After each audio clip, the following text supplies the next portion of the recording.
மிதனம். மிதன ராசிக்காரர்களுக்கு ராசிநாதன் 2ஆம் இடத்துல வலுத்து அமர்ந்திருக்கிறார். தன வீட்டில் அமர்ந்திருக்கிறார். பொதுவாகவே ராசிநாதன் 2ஆம் வீட்டில் இருந்தால் தனம், வாக்கு, குடும்பம் போன்ற அமைப்புகள் நிறைவாக இருக்கும்.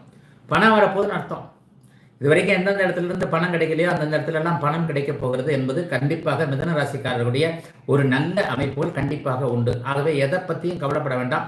மிதன ராசிக்காரர்களுக்கு படிப்படியாக அந்த சோதனைகள் மெதுமெதுவாக தீர்ந்துகிட்டு இருக்கு அப்படிங்கிறதாங்க உண்மை. அப்படிலாம் பெரிய கஷ்டங்கள் கண்டிப்பாக கிடையாது.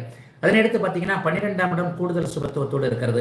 9ஆம் இடத்துல பாக்கியாதிபதி சனியே இருக்கிறதுன்றது இந்த மாதத்தில் ஒரு தெய்வீக அமைப்புகள், தெய்வீக அம்சங்கள், தெய்வ கைங்கரியங்கள் செய்யக்கூடிய அமைப்பு, குலதெய்வ தரிசனம் கிடைக்கக்கூடிய ஒரு அமைப்பு, சித்தர்கள், மகான்கள் போன்றவர்களை சந்திக்கக்கூடிய, தரிசிக்கக்கூடிய, அவர்கள் நமக்கு ஆசீர்வாதத்தை கொடுக்கக்கூடிய, ஸ்ரீ மகாபெரியவர், ஸ்ரீ மகா ரமணர் போன்ற அவதார திருவுருக்கள் அடங்கிய ஒரு அதிஷ்டானங்களை போய் தரிசிக்கக்கூடிய வாய்ப்புகள் நல்ல விதமாக கிடைக்கக்கூடிய, எல்லாத்துலேயும் ஒன்று நல்ல விதமாக இருக்கும். பெரும்பாலும் தெற்கு நோக்கிய பயணங்கள் இப்போது இருக்கும். 12ஆம் இடத்தில் தெற்கை குறிக்கக்கூடிய செவ்வாய் சுபத்துவமாக 25 நாட்களுக்கு அங்கேயே இருக்கிறார்.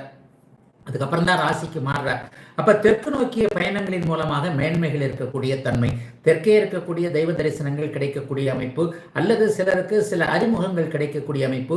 3ஆம் இடத்துல சூரியனும் சுக்கிரனும், ராஜயோகாதிபதி சுக்கிரன் 3ஆம் இடத்துல மாதம் முழுக்க இருந்து சூரியனோடு சேர்ந்திருக்கின்ற காரணத்தினால் இளைய சகோதர சகோதரிகளிடம் இதுவரைக்கும் இருந்து வந்த மன கஷ்டங்கள், மனக்குழப்பங்கள், ஒரு மாதிரியான கருத்து வேறுபாடுகள், தம்பி தங்கைகளுக்கு எதையாவது செஞ்சு கொடுத்தோம், ஒன்றும் சரியா இல்லை, குடும்பத்தில் நம்மளை தான் எல்லாரும் போட்டு ஏமாத்துறாங்க, இந்த மாதிரியான அமைப்புகளோடு இருந்து கொண்டிருந்த மிதுன ராசிக்காரர்களுக்கு நல்லவைகள் நடக்கக்கூடிய அமைப்பு கண்டிப்பாக உண்டு.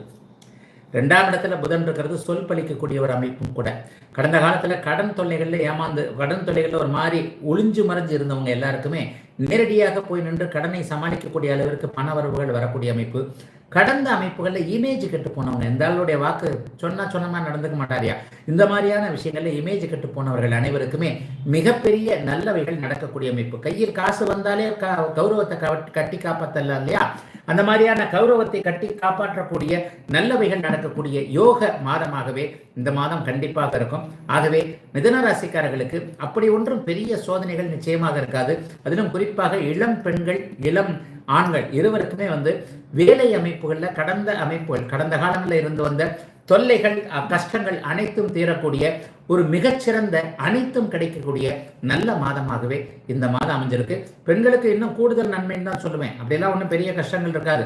கடந்த கால அஷ்டமச்சனி சோதனைகள் இப்போது மிதுன ராசிக்காரர்களுக்கு முழுவதுமாக விலகிவிட்டன என்பதால் எதை பற்றியும் கவலைப்பட தேவையில்லாத அளவுக்கு நல்லதொரு மாதமாகவே அமைந்திருக்கிறது. மிதுன ராசிக்காரர்கள் அனைவருக்கும் இந்த ஆகஸ்ட் மாதம்